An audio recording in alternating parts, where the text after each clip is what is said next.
Ayun guys, ang ipapakita ko na naman sa inyo ngayon guys, yung salamin. Salamin guys, napakadelikado nito. Kasi yan guys, pumuputok yan. Salamin. Pag pumutok yan, durog. Ganito na siya guys. Pag nadurog. Ayan. Para na siyang mga diamonds. Ayan guys, yung salamin. Nadurog. Ayan siya.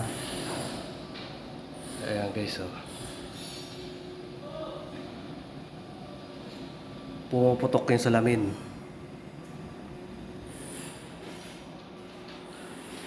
Ito guys, napakatibay nito, gitna.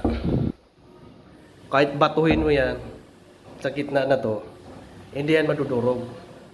Dito ang kahinaan ng salamin, sa kanto. Once na binato dito sa kanto, puputok yan. As in, durog na siya. Ganto.